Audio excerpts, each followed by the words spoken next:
Bueno, aquí seguimos en Café de la Tarde. Estamos en vivo desde la casa de Giselle Rímolo. Recién te lo contábamos, ¿no? Es inminente el traslado a un neuropsiquiátrico, según lo que se ha dicho hasta el momento. Allí estamos pendientes de este traslado. Sí. Es inminente entonces el traslado. Allí estamos y allí iremos cuando esto se haga efectivo. Mientras tanto vamos a estar charlando con nuestra invitada a propósito de esta polémica, una vez más en la Argentina, que tiene que ver con las condiciones en que sale la gente de manera condicionada. Que hablamos de la gente, claro, que está privada de su libertad cumpliendo una pena. Bueno, ¿cuáles son las condiciones, los requisitos, los peritajes que se hacen para que efectivamente esta libertad condicional se lleve adelante? De esto vamos a hablar con Laura Quiñones, que es diplomada en criminología. ¿Lo dije bien, Laura? Sí, muy bien, Laura. Muy bien, de eso estábamos hablando fuera del aire. Sí. ¿Qué diferencia hay en la criminología, justamente? En realidad la criminología es una ciencia que reúne distintas disciplinas como la medicina, la antropología, la psicología, la sociología, la filosofía, el derecho,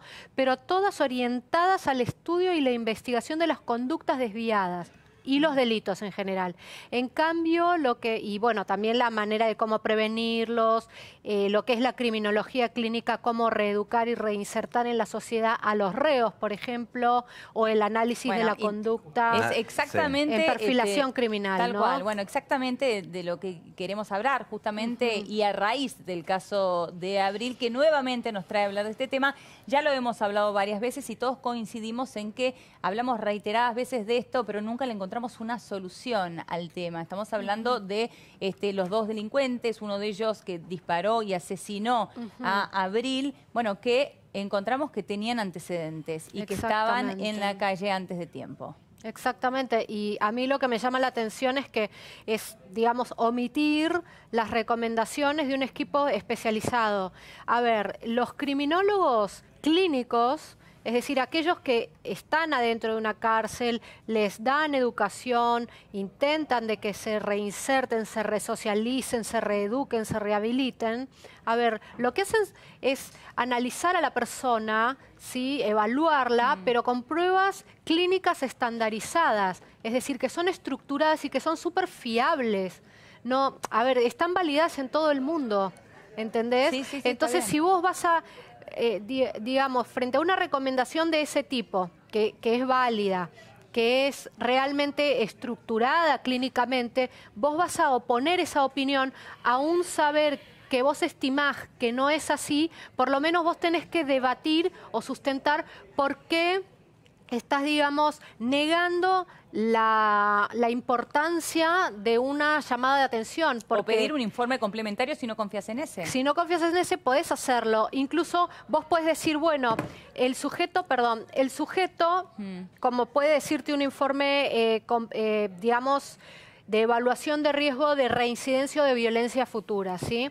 Puede decirte que, bueno, que el sujeto, por ejemplo, un violador de menores, no está preparado para salir en estos momentos, porque está en tratamiento psicológico.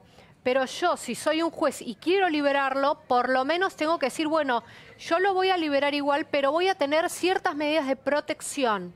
O sea, que se opongan a estas medidas de riesgo que me están dando, ¿no? Sí. Entonces, frente a estas, digamos, medidas de protección, ¿cuáles son? Que el sujeto se reporte a tal horario en tal lugar, que el sujeto no se acerque a menores, que el sujeto no se contacte con niños, ni siquiera en la calle y mucho menos a través de las redes sociales, etcétera. Sí, medidas preventivas, digamos. Preventivas. En, digamos, lo que es la criminología de hoy, la actualizada, se consideran factores de protección. ¿Por qué? Porque estos factores de protección son dinámicos, tienen cambios. En cambio, hay otros factores de riesgo que vienen de vieja data, como por ejemplo un sujeto que ha padecido violencia doméstica desde muy chico, maltrato, entonces es muy difícil que pueda cambiar, digamos, ese modo de pensar, ese estilo de vida, esa adaptación que ha tenido a la violencia. Más allá de esta Sí, dificultad perfecto. que vos mencionás, quería preguntarte por esto que está ocurriendo, que es que, bueno, hoy es Abril, mañana lamentablemente será otra chica u otro hombre, porque la realidad es que, de hecho, este famoso Pepito, había salido otras veces y cada vez que salió los delitos fueron peores. De hecho, este delito es peor que el anterior. Entonces, ¿qué estamos haciendo? ¿Cómo hacemos para que esto no se repita y finalmente la cárcel cumpla la función que en realidad tiene? Sí, en realidad si mal no tengo entendido, hay un juez que dijo que nosotros los jueces no hacemos futurología. En realidad, en lo que es la conducta, es muy difícil hacer futurología, pero no se puede desestimar, digamos, todo un historial previo, ¿sí? No se puede tirar a la basura el historial previo de alguien. Es como si es como si un médico le llega a un paciente con determinadas, no sé, signos y síntomas. Él necesita una historia clínica previa para saber cómo lo va a ayudar, cómo lo va a, ¿entendés?, a curar, cómo va a trabajar con él. Por lo tanto, todo este historial previo no se puede, digamos, tirar abajo, omitir. Ahora, Laura, si vos ves que el juez recibió este informe, ¿no? ¿Por qué pensás que el juez lo libera?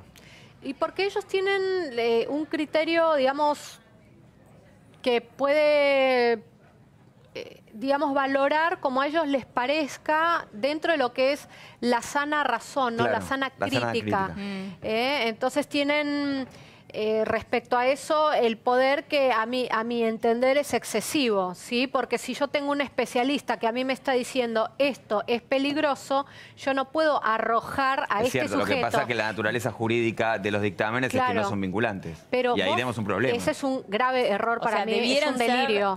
¿Vinculantes? Por ¿Deberían supuesto, ser vinculantes? pero acá vos fíjate que lo que dice, si mal no tengo entendido que esto es lo que trascendió, lo que dice el informe es que al sujeto, o sea, al reo, se le encontró un celular y una faca. Sí. A ver, lo que acá me está diciendo es que el sujeto no se está adaptando, digamos, a las normas adentro del penal. Si no se está adaptando a las normas adentro del penal, que es ya de por sí una conducta antisocial, ¿cómo se va a adaptar a las normas afuera? ¿Me puedo poner en abogado de diablo un ratito? ¿Podría alegar que esto es para defensa? A mí me parece ¿Y eso es parte de que no adaptarse soy a una...? abogada, no soy abogada. Yo lo único que veo es que, por ejemplo, hay sujetos que no están preparados para salir todavía. Hay pibes recuperables, ¿sí? Pibes que se han insertado en lo que es la delincuencia solamente por las drogas, que vienen de buenas familias, etcétera, que son factores, digamos, contextuales, sociales, que son dinámicos y que pueden cambiar. Es decir, lo alejás de ese entorno, digamos, de ese caldo de cultivo que los lleva hacia la delincuencia, hacia la violencia, y puede ser recuperable. Pero hay otros sujetos que necesitan una terapéutica muchísimo más, digamos, intensiva, más de mucho mayor seguimiento. Pero esos son los casos que vos mencionabas recién, aquellos que desde la cuna sufrieron violencia doméstica y se criaron de esta manera. Es difícil después cambiar el patrón de esos individuos. Exactamente, ¿Es posible o no? Por supuesto que es posible. Incluso acá nosotros podríamos hablar de otro tipo de factor, que es el factor, digamos, individual. A veces un sujeto puede nacer con lo que se llama un cerebro de psicópata, pero depende del entorno, si lo va moldeando y va ayudando a que esta psicopatía, digamos, anatómica, evolucione. ¿Se entiende? O sea, es el entorno lo que lo lleva a poder, digamos, desarrollarse como psicópata en lo que es la conducta. Entonces eso es incambiable, eso no se puede modificar. Es más bien el contexto el que lo va a ayudar. Hay otros sujetos que simplemente nacen en un contexto realmente violento y que pueden, así como se adaptaron a ese contexto violento, pueden readaptarse a otro tipo de contexto, ¿sí? A reeducarse, a realmente empezar a sentir empatía por el dolor ajeno. Ahora, perdón, pero no es, lo digamos, paradójico... Lo paradójico de esto que decís es que lo que habría que hacer es sacarlos de un contexto violento y los metemos en una cárcel que sabemos es violenta. Es que, claro... Y entonces, desde ahí son irrecuperables. Es que es... A ver, ese no es mi métier. Lo que pasa ahí adentro de la cárcel a mí me es ajeno. Pero Es como algo sociedad, que digo, no nos termina siendo ajeno porque después salen y pasa, bueno, pero esto. es que acá hay que traer a alguien que trabaje en una cárcel, que se encargue de la criminología clínica, o cuáles son los programas que tienen para reeducar, reinsertar, recuperar y revincular a las personas, ¿entendés? Con el entorno de afuera, con el afuera. Aunque hay personas que realmente ya están con conductas antisociales, se sienten tan cómodos que no las van a cambiar. O sea, ya están disociales, ¿se entiende? Hay algo importante que la gobernadora María Eugenia Vidal decidió restringir al máximo la facultad de los jueces para poder dejar en libertad a gente, a libertad asistida, que es lo que pasó en el caso de Abril. Se envió un proyecto de ley para que no puedan salir aquellos que hayan cometido homicidios, lesiones gravísimas, delitos contra la integridad sexual, y además solamente se le podrá dar este beneficio a personas que 6 meses antes de cumplir la pena. Hoy es 6 meses antes de los 2/3. O sea, el poder político claro. está buscando restringir a los jueces, no eliminar. ¿no? Pero cambia el sentido, digo, que sea la excepción y no la regla, ¿no? De alguna manera intenta eso. Están queriendo limitar mucho a los jueces para como el juez que liberó a este muchacho que asesinó a Abril, no puedan tomar, no les sea tan fácil liberar a los delincuentes. Ahora, más allá de esto, ¿no? Que plantea la gobernadora Vidal, creo que lo más importante es lo que vos planteaste hace un rato, Laura, que es que por un lado está el informe que tenga el juez, pero que es fundamental conocer la psiquis de ese individuo, porque ¿no? si y él eso no es se metido adaptó, de ustedes, no de los jueces. Claro, y aparte él lo que te está mostrando, lo que te están diciendo ahí es que tiene una conducta antisocial, es decir, que no respeta las normas que hay adentro del penal. O sea, tampoco las va a respetar afuera. Si no las respeta ahí, no las respeta afuera. Algo que escuchamos es que siempre son negativos estos informes, que por eso los jueces no le dan tanta importancia. Hay algunos que se han visto que son positivos. Quizás Gustavo Carabajal se acuerde de alguno, dijo que muchas veces quizás ahora no, pero se compran. Se terminan comprando porque, la lógica que se maneja dentro de un penal. Bueno, pero al mismo tiempo dijo que a veces se compran, pero que en este sentido lo que tenía que hacer un juez es ante la duda pedir otro. Por ahí, no sé, una mula del narcotráfico por ahí te compra algo de buena, pero, o sea, a ver, sería, a mi entender, de un exceso ya, y yo los querría presos a aquellos que venden informes a sujetos que realmente tienen un riesgo de violencia grave. Estás poniendo la firma, ¿no? En este país puede pasar. Lamentablemente puede pasar, pero es interesante lo que planteaba Gustavo también, decía, sí, se venden, lo que sea, pero por otro lado, si vos no confías en ese informe, pedí otro. Totalmente. Es que antes es de liberar a una persona que me parece que ellos pueden hacerlo, claro, si mal no tengo entendido. Sí, lo pueden hacer. ¿Cuáles son las condiciones? Porque yo siento que cualquier normativa en ese sentido es un parche, digamos, porque la realidad es que la cuestión de fondo no se resuelve porque este hombre, en vez de salir ahora, hubiera salido a mitad del año que viene. O sea que otra vez iba a estar en la calle delinquiendo. Lo que pasa es que no sabemos si hubiese salido, o sea, él ya iba a cumplir condena a mitad del año que viene. 22 de julio de 2018. Para lo cual estamos hablando de quizás un hombre incluso peor, ¿no? Porque hubiera estado todavía más tiempo dentro de la cárcel. ¿Qué condiciones son necesarias para cambiar la psiquis de alguien que está dentro de la cárcel, que ha delinquido y que queremos recuperar para la sociedad? Claro, la principal es que se den cuenta de que realmente el daño que están causando con sus actos, no para otros también, sino para ellos mismos, ¿sí? Muchas veces estos sujetos, como yo te conté, durante la infancia han tenido buenos modelos, digamos, en la familia, pero cuando ya ingresan a la adolescencia tienen modelos de amigos, pares, antisociales, entonces, que tienen que ver con pandillas, con drogas, entonces ahí donde se valida todo este tipo de conducta, es como que se quedan enquistados en eso. Hay, como te decía, diferentes fuentes de riesgo, ¿no? Entonces, estos sujetos yo creo que pueden llegar a ser, digamos, recuperables, pero siempre y cuando la terapéutica sea la adecuada. ¿Entendés? No creo que sea todo una solución mágica.